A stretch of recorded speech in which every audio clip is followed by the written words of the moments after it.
to Fairbanks, Alaska on the 705.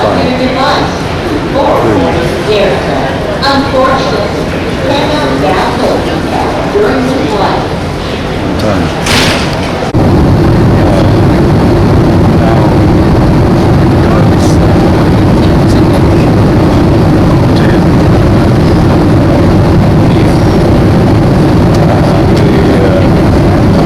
Approaching Fairbanks and outside here. July 10:45 p.m.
lớn chứ.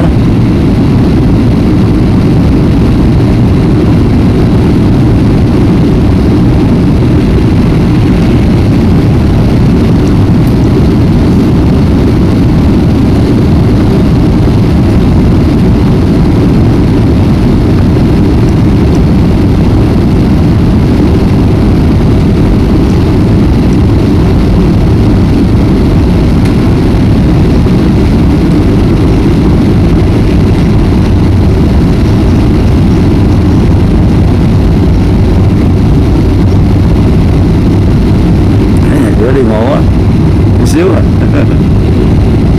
Nhỏ xíu à.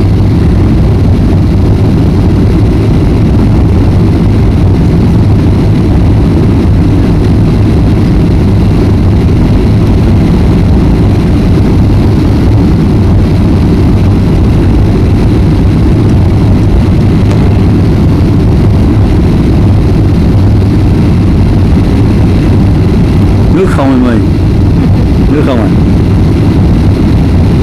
Running water.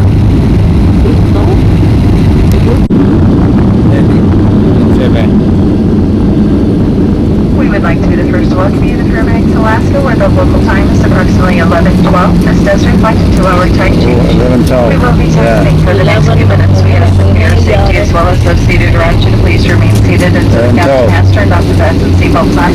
Use care when opening the overhead compartment. This content may be shifted during our flight. You may now use all portable electronic devices to transmit both. On behalf of United, our Airlines partners, and your Denver-based in-flight crew, we'd like to thank you for choosing United. We hope you've had a pleasant experience, and we look forward to welcoming you again on another United flight. If you're seated next to a window and still not enjoying the view outside, if you could please lower the window shades for us, this does help us get ready for the next flight. Thank you and have a nice evening. Bánh cho em à. Bánh giờ là bên kia rất là xa. Rất hay ai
Fairbanks,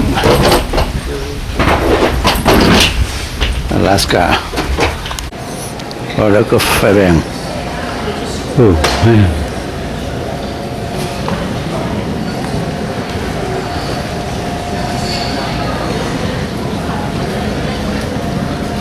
Very good.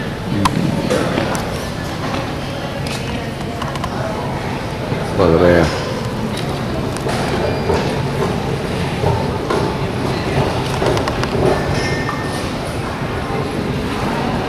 Okay, so we 4:30 a.m. on the July 25th, 2019. We're leaving the Moose Track B&B in Fairbanks. We go to Denali right now. It's 4:30 a.m. but the sky like this all night. Like jungle here.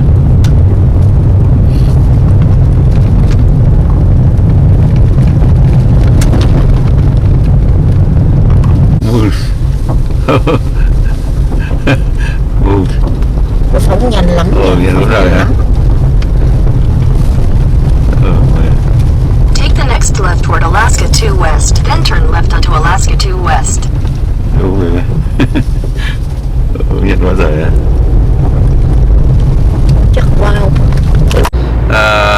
We arrive now is about 7:10 a.m. on July 25th, 2019. We arrive Denali Park, about 1.8 mile to arrive Denali Park. Đó, không lên America lại cơ.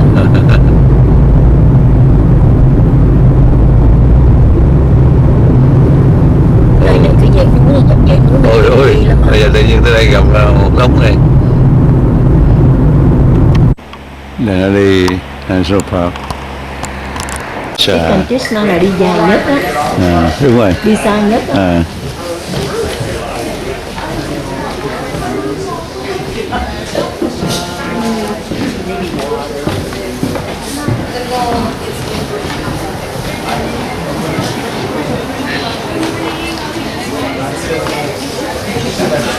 Now we in Denali.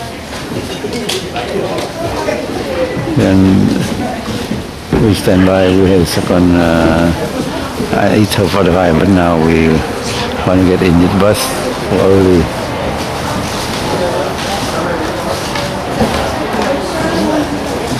Check that. You have probably traveled a great distance, perhaps taken the train or braved bumpy roads to get here. Well, congratulations. You have joined the ranks of intrepid travelers who have journeyed to interior Alaska to discover the wonders of this national park. They've been coming here since the early 1920s. So what was it like back then? Well, you're about to find out in this film, Across Time and Tundra. To make this film, we used historic photographs and movies from archives and private collections, and you'll also hear people describing their experiences in their own words. For many of them, as perhaps for you, this was the adventure of a lifetime. As you venture out into the park today, you'll be able to see how things have changed, but perhaps more importantly, how things have not changed through the years. We hope you enjoy Across Time and Tundra, as well as your experience in Denali National Park and Preserve.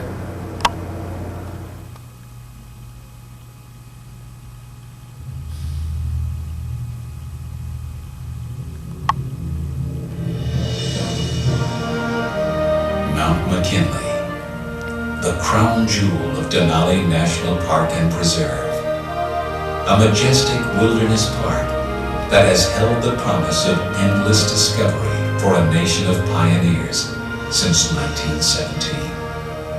Remote and untamed, the park attracted visitors then, as now, appealing to the explorer in each of us. Join us now and experience the early years. We'll travel across time and tundra with the pioneers that shaped the vision for the national park you see today.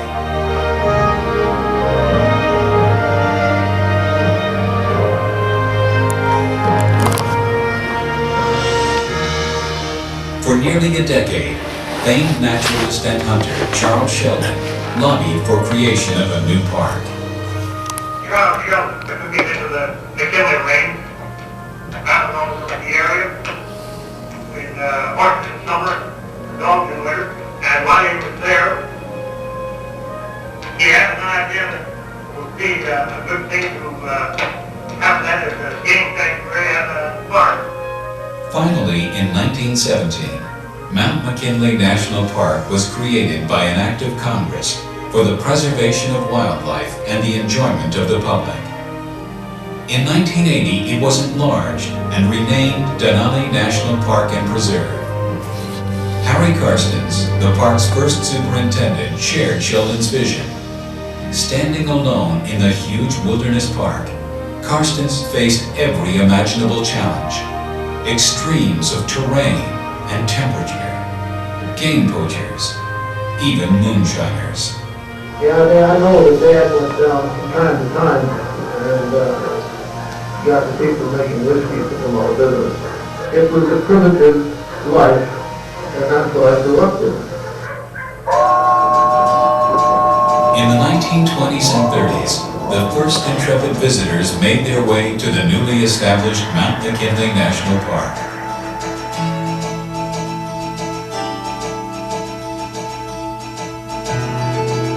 Among them, 3 young teachers from Montana headed north to see the mountain. We were anxious to have a northern trip. For them, as for the thousands of travelers who have come after them, the trip would be the adventure of a lifetime. And the main thing was to see Mount McKinley. When the clouds parted, Mount McKinley stood up there just like a million.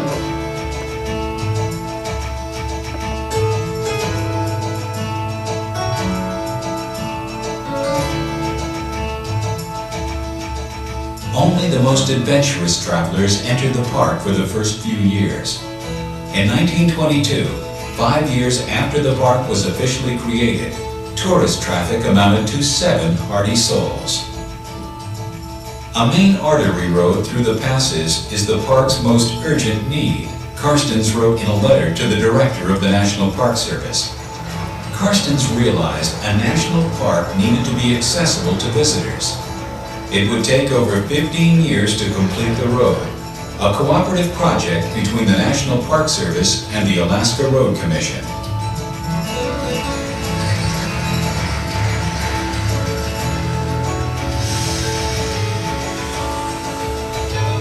By 1923, the Alaska Railroad was complete, providing travelers with transportation between the Port of Seward in south central Alaska and Fairbanks in Alaska's interior.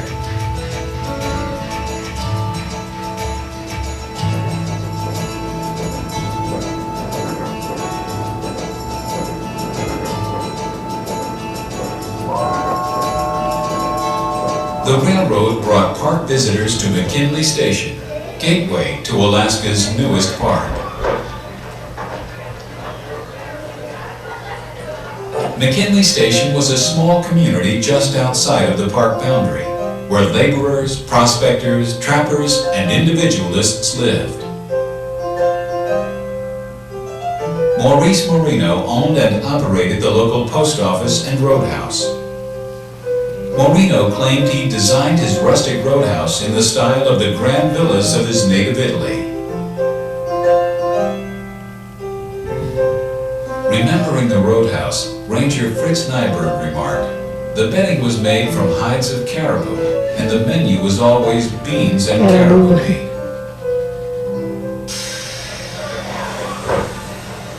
The trains arrived at McKinley Station was a huge event. Lena Howard, an employee of the Mount McKinley Tourist and Transportation Company, recalled how touring cars and buses lined up at the station, ready to take visitors to Savage Camp. But they had cars, open cars. They had Studebakers, Dodges, Pierce Arrow, a couple of buses that they would meet the train. This car met us and took us back to the camp, which was several miles up. The road, difficult and dangerous to build in the best of weather, was advancing slowly. By the end of summer 1924, crews had managed to cut only 12 miles of roadway, a short distance, but far enough to allow visitors to travel by touring car or bus from the train at McKinley Station to Savage Camp, the main tourist facility.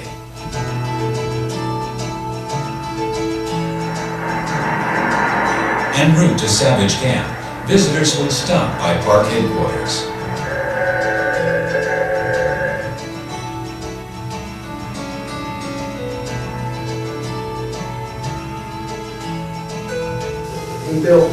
town for park headquarters. To the left was the superintendent's office, a log cabin. And a row up and down was another mount in the dog area.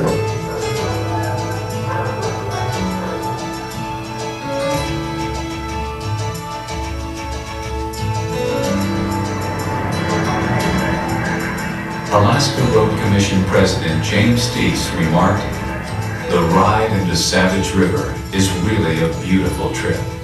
The country grows more rugged as one gets away from the railroad and above the timberline."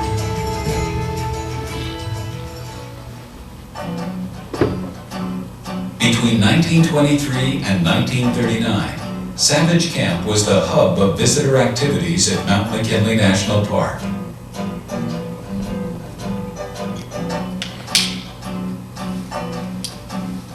He found that there was camps to sleep in and had one building that was made of wood, but that was a social hall.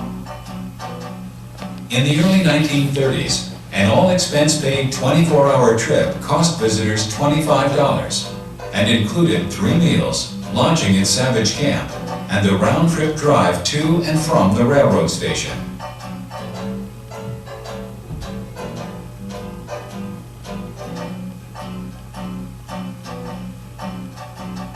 We could accommodate 100 people overnight. Of course, sometimes the help had to move out. Horse wranglers would help wash the dishes and they'd help with the tents, and everybody did whatever there was to be done.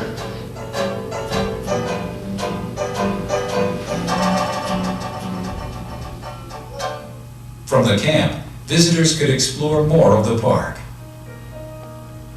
And then we went up Savage. They drove stagecoaches up there, and sometimes they'd take cars if they had more people than the stagecoaches could accommodate. We had a camp up there, they called that the Big Game Drive. They nearly always saw sheep, caribou, and moose, fox. And people really enjoyed that. When we'd see them coming, we would start the bacon frying and the coffee cooking. For the more adventuresome, there was flight seeing. Quay em giống.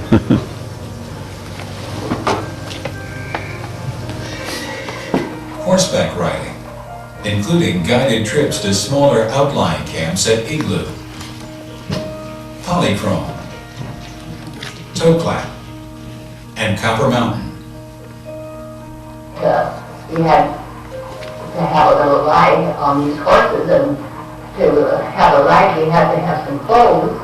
So the crew, the helpers, one girl was about my size, so I had the best looking outfit.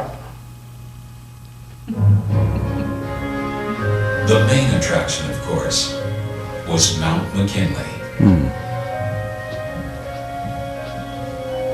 Every effort was made to ensure visitors a glimpse of North America's tallest mountain. It's a temperamental mountain, you never know. The season was about 105 days. And out of that, I think the 65 or 67 days that the mountain was visible. Yeah, if it was cloudy, someone would stay up at night. And if the mountain came out at night, they would awaken the guests so they could see the mountain. The clouds had been over all afternoon, and they thought they were going to get to the evening, so the manager, Mr. Shelton, got out opened their car and took us for a ride up closer. But we always saw with more clouds until the next day.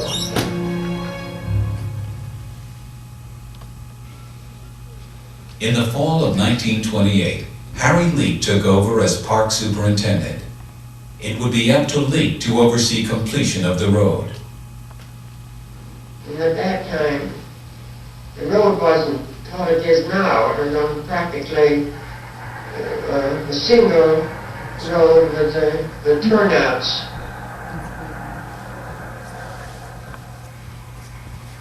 a scenic park road providing visitors with access to panoramic views of the Alaska Range, had been a National Park Service priority from the start.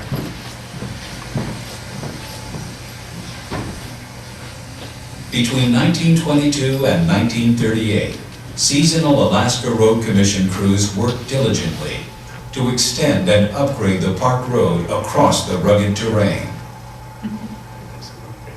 Season was short, but they'd run out of money before the season was over. The appropriations were never very great.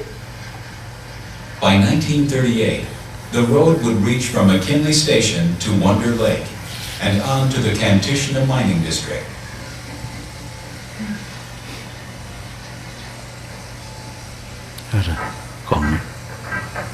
As each section of road was completed and the men moved on, the camps were converted to ranger patrol cabins.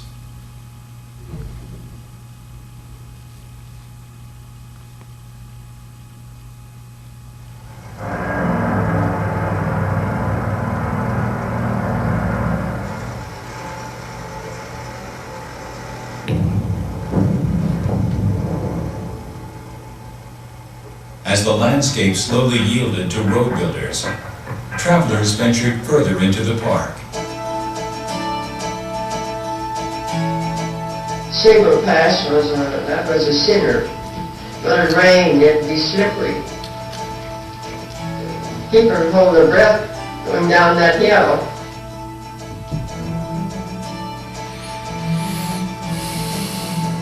At milepost 47 was another death-defying ride.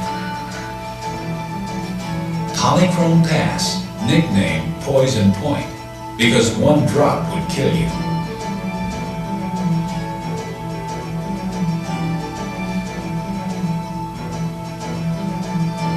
Norma Hoyt, an employee of the Mount McKinley Tourist and Transportation Company, recalled terrified visitors. Oftentimes they were scared to death to drive over Polychrome Pass. I would go along and then walk with those that were scared to drive. For most visitors, Camp Eielson at mile 66 was the culmination of an extraordinary journey across time and tundra.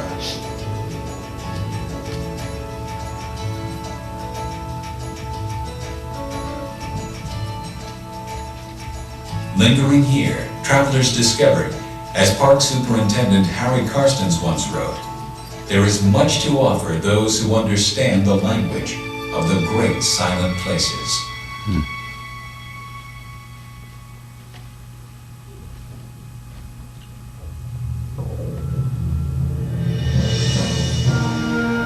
Living and working in Denali's shadow, Charles Sheldon dreamed of a national park where travelers could experience beauty, wildlife, and tranquility. Sheldon's vision holds true today. You too can experience that sense of awe felt by early park visitors. A gift from past generations, Denali National Park and Preserve remains a rare place of discovery. A natural park is being preserved for you and for me and for our children. Harry Karstens.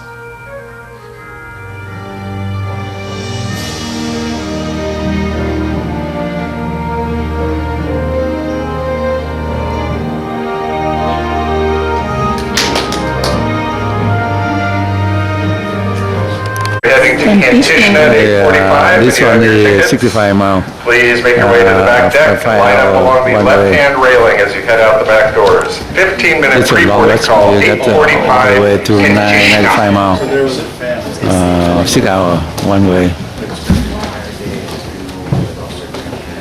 Hôm người làm cỡ ngày cái này.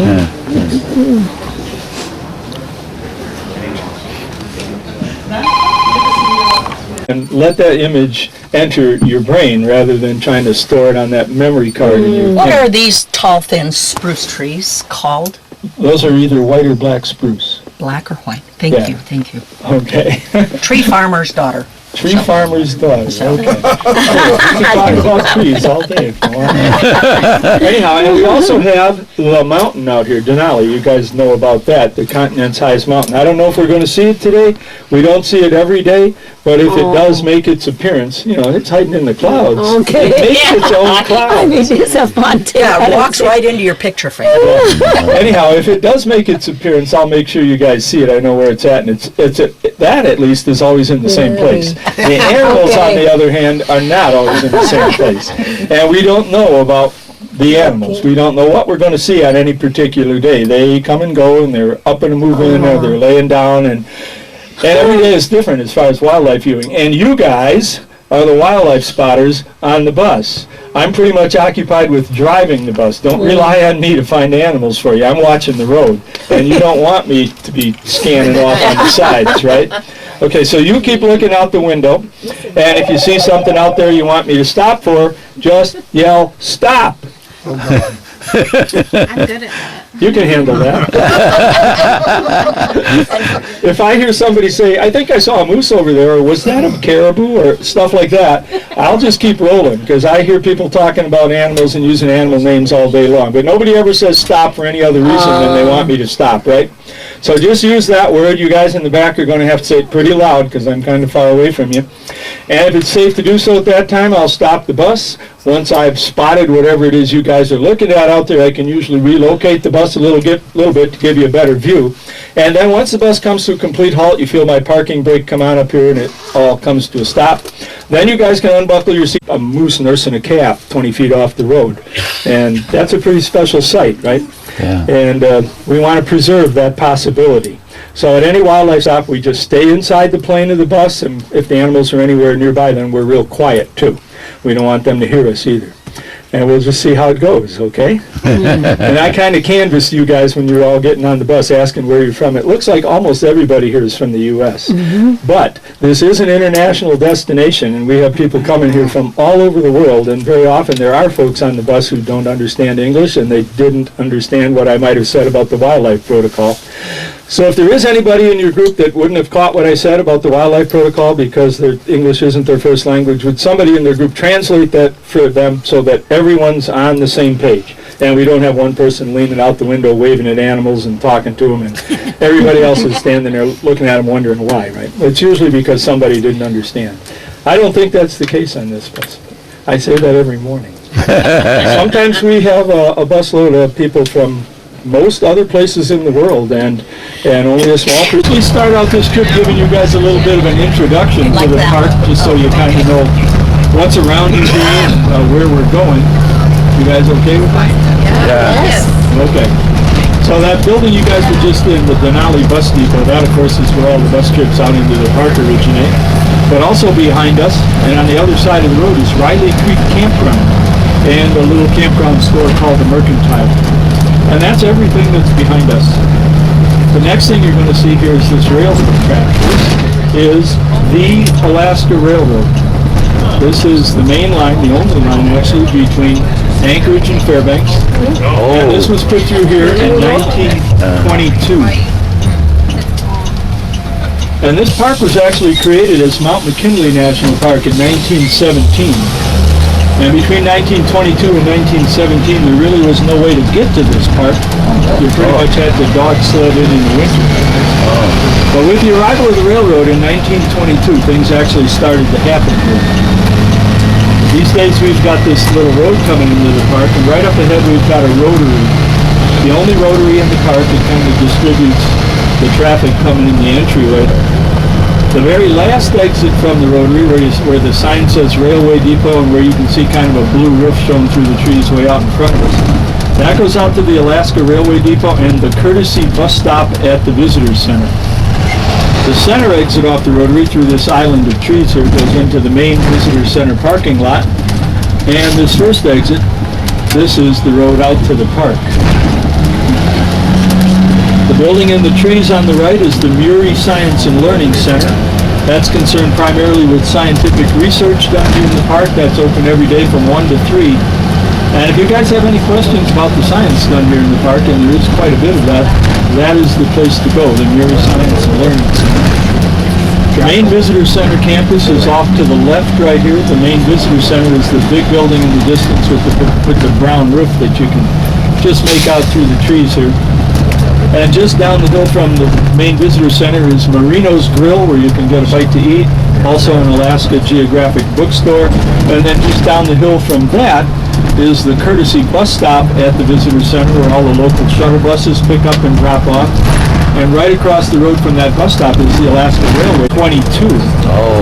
But it wasn't until 1957 that a person could drive a car to this park. Oh. And that's when they opened up the Denali Highway. Now that sounds like a big road, but it isn't. It's a 130-mile long gravel road that runs from a little community called Paxson, way east of here over on the Richardson Highway, to another little community called Cantwell, which is about 30 miles south of the park entrance on what is now Alaska Highway 3, or the George Parks Highway. So in 1957, people could first access this park by automobile. And that was a long, circuitous route. No matter where you left from, Anchorage or Fairbanks, you had to go way east and then either north or south on the Richardson Highway. And, ooh, we got a nice little dump here. They're playing with our road here. Did the earthquake affect anything? Did the earthquake affect anything this far north? Not really. Okay. Yeah, there were some cracks down around Willow. Yes. But this far north, I don't think it would. Nobody mentioned it anyway.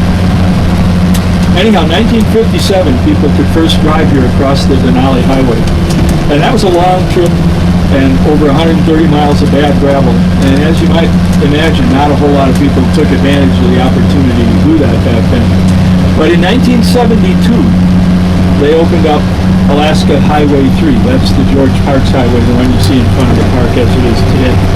1972, that wasn't that long ago when you consider automobile access to a major national park, but that's when it happened here. And with the opening of that new highway, Park Service realized there was going to be a big influx of private vehicles coming into the park. And they were certainly right about that. And this road we're traveling on, as I kind of alluded to a little bit earlier, is a pretty primitive road. This road is only paved for the first 15 miles. Beyond mile 15, this is a gravel road. And the further west you go on this road, the narrower and windier and scarier it gets. And Park Service rightly decided that this was not an appropriate road for the public to be driving out on in their own cars, especially in the numbers that they were expected to start arriving. I'm sure they were right about that as well. So what Park Service did back in the early 70s is they restricted the public to just the first 15 miles of this road, just the paved portion. And now beyond mile 15, all vehicles are by permit only. And most of them are buses like this one. And back in the early 70s, Park Service started up, or contracted with their concessionaire actually, to start up a bus system to bring folks out into the park in lieu of having hundreds and hundreds of private vehicles running out on this road. And that's what you guys are riding on today. This is a park concession bus run by Aramark Corporation, not the Park Service. And this is how we get folks out on the road, out into the park today. And it turns out to work pretty well. We can bring 300,000 or 400,000 people out into the park every summer on these buses and leave nearly no impact and give you guys a real opportunity. Thunder Lake and Kantishna, so that when I talk to you great people in the information center, I can tell you what I know. These are park employees, right? Well, no, actually, we're volunteers. Okay, this is our 6th year. These are park volunteers. What you see this little sign in front of us here that says Sea Camp? That is seasonal park employee housing up here. It's an old CCC I'm so camp. sorry. Don't be sorry. You've got food. Volunteers for park employees. We get folks out to the park today. Turns out to work pretty good. We can bring 300,000 or 400,000 people out into the park on these buses every summer. Leave nearly no impact and give you guys a real excellent opportunity to view the park and its wildlife. We're high up off the road. You see over most of the roadside brush. The animals, for the most part, really do ignore the buses and don't run away from the road because of us. And best of all, you don't have to drive your car or truck out on this road. So it's kind of a good thing for everybody. The buses are private owned? They're a concession. It's run by a joint venture called Doyen Airmark. It's a Native American corporation from Alaska, and Airmark Corporation, which is based in Philadelphia. So this is park headquarters on the left, folks. This was established here in the mid-1920s. It's home to the permanent park rangers, the ones that live here all year. And this park is open in the winter. The road is only plowed right up to this gate in the winter, but the park is open in the winter. And so if you want to come in here and use it, you're welcome to do that, but you got to come in on cross-country skis, snowshoes, or bring a dog sled and a bunch of dogs. There's no motorized vehicles allowed past park headquarters in the winter. But park headquarters is also the home of the Denali National Park Sled Dog Kennel. How many of you folks are aware of the sled dogs here in the park? Oh, a couple of you are. Cool. Anyhow, Denali is the only park in the system that keeps and raises and breeds and uses sled dogs. And they've been doing it here basically ever since the beginning of the park. It was the only way to get around in central Alaska in the winter when this park was created. And they've sort of maintained the tradition down there. They got about 30 dogs down there right now. And that kennel is open to the public. You guys can go down there and visit the kennel, visit the dogs. There are actually select dogs demonstrations down there 3 times a day at 10 o'clock, 2 o'clock, and 4 o'clock every day. Now, we're not going to be back in time for that today, but if you guys are here for a little while, you really ought to check out the sled dog kennels. It's a whole lot of fun. Those dogs get petted by about 40,000 people every summer, so they're very friendly dogs. But they are also working dogs. The original part of this park that used to be called Mount McKinley National Park, that 2 million acres, is off limits to motorized vehicles in the winter. And Park Service patrols that 2 million acres by sled dogs. So those are working dogs. They get quite a few miles put on their little doggy odometers every winter hauling a sled out here. And did I mention that the demos are free? Oh, maybe I should have mentioned that. Those dog demos are free. I don't think you can go to another dog kennel in Alaska for free. There's a lot of private kennels out there, but they charge you. This is free. Buses pick up folks at the Visitor Center courtesy bus stop, not the DVD where you guys just got on, but at the main Visitor Center, the bus stop between the Visitor Center and the railway depot. Buses pick up folks there starting about 40 minutes. Anyhow, we got a moose and a calf out there. All right, you can come closer if you need to, sweet. I'll move out of your way. All legs. Okay. And people want to come up to the little calves and photograph them. She's in the Mama don't grass. like that. Mama will charge you, knock you down, and stomp you. And that happens every year. Hang on, Mary. The big mountains off to the left catch most of the moisture coming in off of the Gulf of Alaska. So that's where most of the snow falls. And they're higher than these mountains, so they're colder up on top in the summer, which means that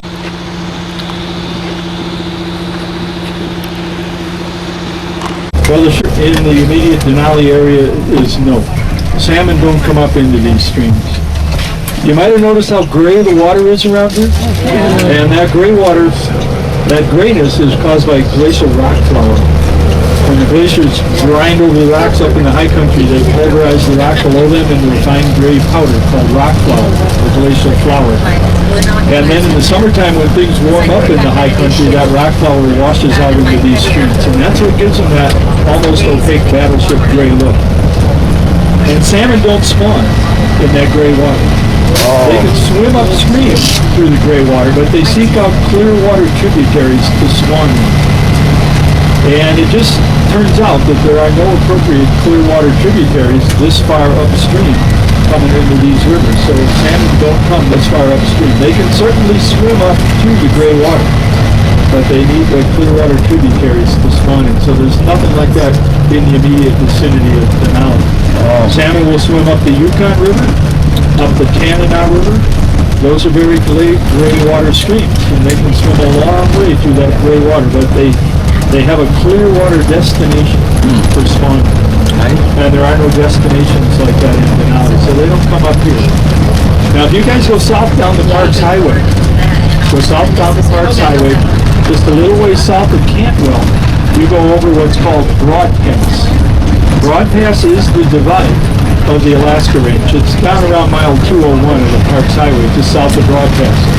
Once you go over Broadpass and start heading down the south slope of the Alaska Range, you are in the Susitna-Chulitna river drainage there. And the Susitna-Chulitna river drainage is a gray water drainage. Those rivers have their sources at glaciers. But there are a lot of clear water streams that run into those two rivers from the nearby mountains that aren't glaciated, that are further south of the Alaska Range. So there's a lot of salmon come up that river drainage, and they migrate off into the clear water streams to spawn. And likewise with the Kenai River. The Kenai River is actually kind of bluish, almost turquoise, because of the different composition of the rock flour right there, and a little bit different density or concentration. But it's still a glacially fed river. But salmon come up through the Kenai, but they still seek out clear water streams to spawn in. So if you were really looking for a place to fish in the nearby area, south of Broadpass, in any of the clear water streams, would be the place. And the salmon are coming up to Susitna right now. And we do, if you squat down or push your nose in between the other people, you might be able to. Can't just throw that in my lap. They look like sheep. Here, hand it to me. They look like sheep. Actually, they do. No, sheep. These look like females. They look like ewes. I don't see. The bottom one's a young ram? Up, Okay. left, almost to the top of yeah. the ridge. One above it too, they're both got about half a curl. So do you think, well, the female sheep have horns. Yeah. They're just after it. But if it actually goes beyond 90.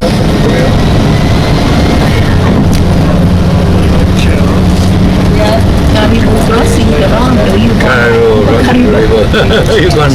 go very nhiều, This is a good shot. yeah. Chernobyl may actually come down here and cross the bridge. They can walk under it. To that river. Let's go on the other side of this bridge. To that river.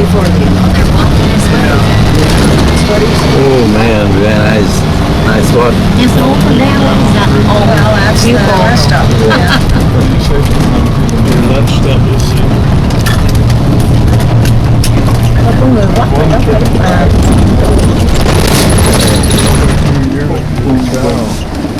Okay, so we got any bulls out there? I haven't had a good chance to look at them yet. Almost looks like a cow with two yearlings following her. Yeah, those are all cows, females. Is the third one way out there considerably smaller? I couldn't get a good look. Yeah, it's small. That might be this year's calf, or it could be last year's yearling. Oh, they walk to us. Yeah, I think that smaller one out there is probably a yearling. It's got about 6-inch antlers. Yeah. This year's calves would have button antlers. They actually start growing their antlers the very first year. But they're only about 7 weeks old right now, so they're antlers. That's how they live for thousands of years. Cái không nhòm nữa, nhòm có hay bằng này. I don't know that I can become stagnant pee. Having a pee. Yeah.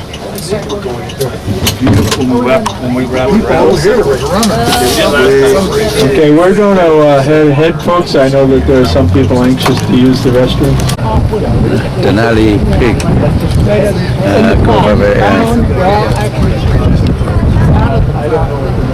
Yeah.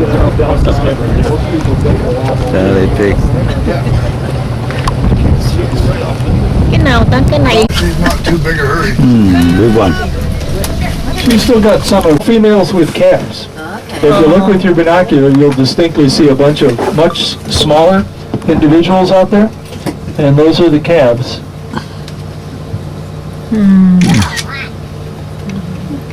I should say a number of much smaller individuals. It's not really a bunch of them. Probably only about 10% of the total. Twins, like 2.5-year-old cubs. Yeah, they're wrestling one another, throwing up dust. Somebody's got binoculars. Yes, back there. he does. For the folks without binoculars. Yes, he. Ask him if he'll lend them to you. They're down. The grizzly. Oh, I'm fine. I can see him. She keeps flashing right there, and I see the cubs behind her. Oh, yeah, they're past. Look at that. Are they playing with her? Up. Up. Thank you. Up. No, I can't see him up close, but that's what your picture's for. I can see him with my Okay. glasses. I can see it too. His camcorder. She's moving. She might come out in that clear light. She's up and down again. Yeah, she might come up and go in that white or lighter green. And they're playing. I don't know how sure it's gonna be, but like, she's gonna be Barrow. Oh, look. Maybe she'll. I It don't might not be suppose very there'll be sharp. another bear within a mile of Oh her. my gosh, nice. You guys look at the camera? Còn cái kia với cái chỗ nước. Sources. The thoroughfare river that was below us when we left Ryerson is huge. In between the dry land that we're driving on and Muldrow's old heights, it's in that little crevice right there. That's where the thoroughfare river is, and they join up out ahead of us here. But take a look at the long, kind of smooth-looking green hill that parallels the McKinley River channel on the other side. You guys all see that? Yeah. A long green hill? Yeah. That is the south lateral moraine of the ancient Muldrow Glacier. So moraine is a pile of dirt pushed up by a glacier, right? Lateral means along the side. So the ancient Muldrow Glacier that occupied this valley was way bigger than what we saw just now. It filled this whole valley from side to side and maybe 1,000 or more feet thick. And it pushed down through this valley like a big leaf plow pushing through snow. It's pushing up a berm of earth on both sides of the ice as it goes. The berm of earth that it pushed up on the south side is that hill over there. That's the south lateral moraine pushed up by the glacier. We're driving on the north lateral moraine right now, the other berm.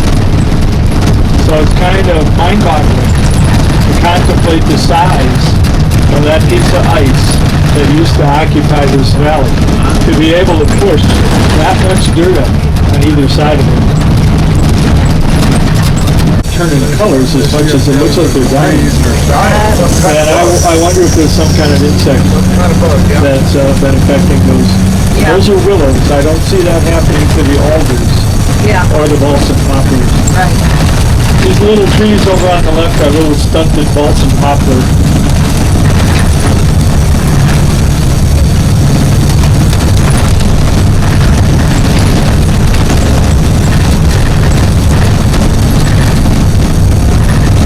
And a lot of the darker green brush, like this immediately to our left, that's alders. The willows are usually a little bit lighter green, kind of a bluish green, although they vary quite a bit.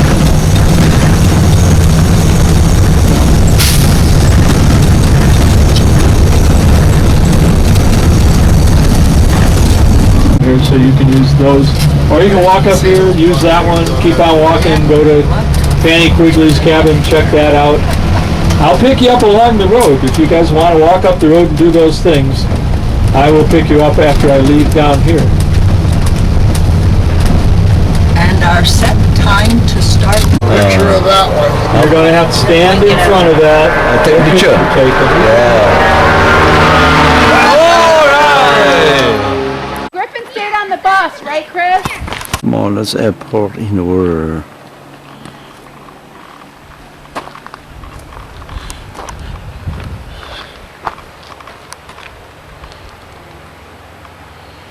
Pilot information.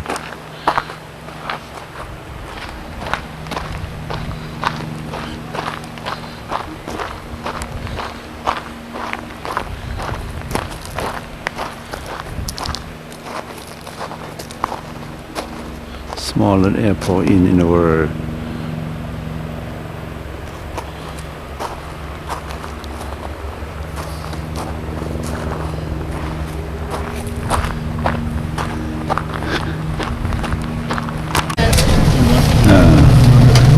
west at the end of the road, 92 miles. Now we'll have to the visa center and enter another park. Very interesting.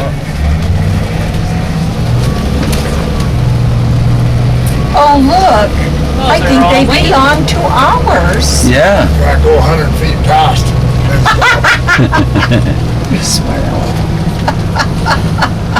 They didn't wave their hands. Keep going. Get on the next bus. There's one more coming.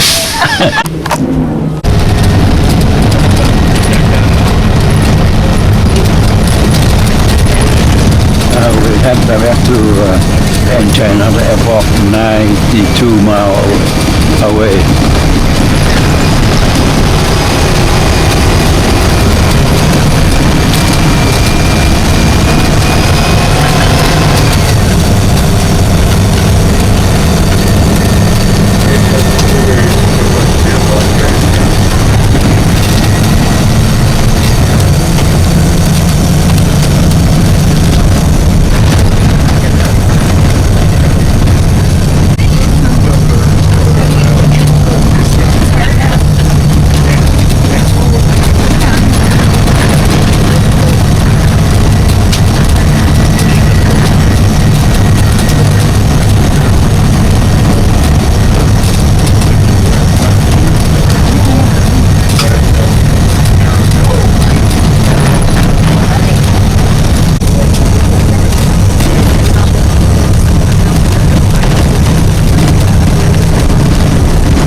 This for a living. Oh yeah. He better know Doesn't his make more buses. sense.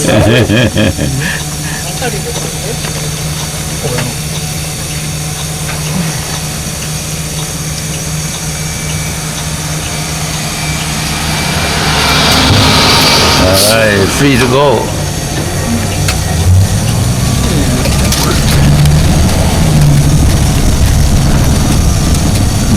This first switchback going around here, this whole first switchback going around here is pretty narrow.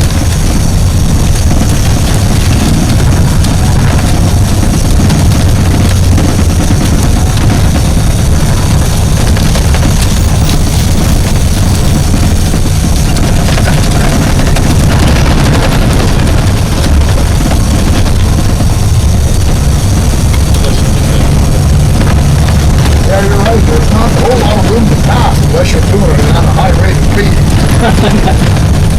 There's a few wide spots on this road, but it's best to look ahead to watch what's coming up the hill below you. And there shouldn't be anybody. Oh. You got it. One more. Oh, oh man, see all where. I thought I had mentioned And you don't want to get your shoes wet. Look for some.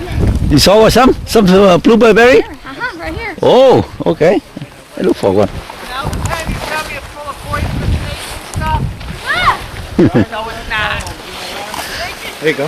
Where? Oh, this one? Here, all over. Can we eat it? I never seen a blueberry. Yeah, before. it's alive. I mean, I ate them. This bush is covered with it. But in the center there they said what kind of berry poisonous red berry something like I that. don't know what kind they were. Yeah. There's so many different kinds. Yeah. Oh yeah. No, that's a nice cow moose. But that is a moose. How convenient that moose was there just when everybody started making noise. I thought you were asking me to stop. No. It's a long way off. You've got no calf. I don't see a calf. I don't either. It might not have one. It might be hiding. No, she's looking Oh, at huge. That's a huge one, huh? I don't know. Oh, big one. She's doing moose stuff. Whatever moose wants to do. Big Yeah. one. And she's pretty far out in the open, and I don't see a calf, so she probably doesn't have one. By himself.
mostly gravel down there. Is it? Yeah. You can drive a piece of heavy equipment right across on top of it. In the Toklat River, right where we have the Toklat rest area, just downstream of that, they've got a gravel harvesting operation that about every 2 years to harvest gravel out of the river. And they run a big front-end loader in there and a big dump truck, and they pick up gravel with that front-end loader, dump it in the dump truck, it drives right across all of that stuff and dumps it into a big pile. And then they have a crusher there, and they create gravel for the road. And it turns out to be less of an impact on the park's ecosystem than if they had a gravel pit. Because so much gravel keeps coming down the Toklat that it's continuously being replenished. And there's really no fish or anything in that part of the river anyway. So they harvest gravel about every 2 years. You'll see them out there in the middle of the river with their big dump truck and their big front end loader driving right through the water, maybe 4 feet deep in some of those channels. Yeah. But it's not soft on the bottom, it's all gravel.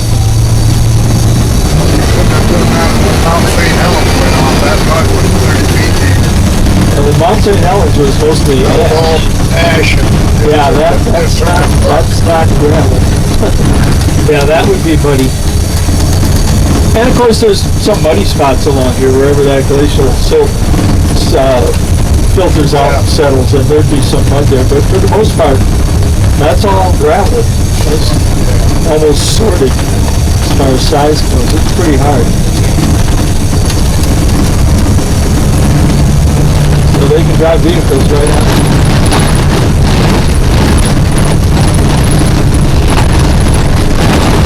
They must crush it before they put it on here.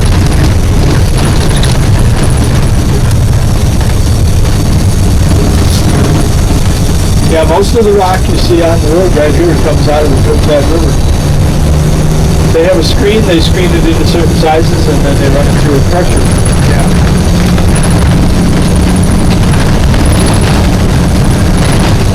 So all the rock and gravel saying, we worked so hard to get to the bottom, now you're taking us up the mountain again.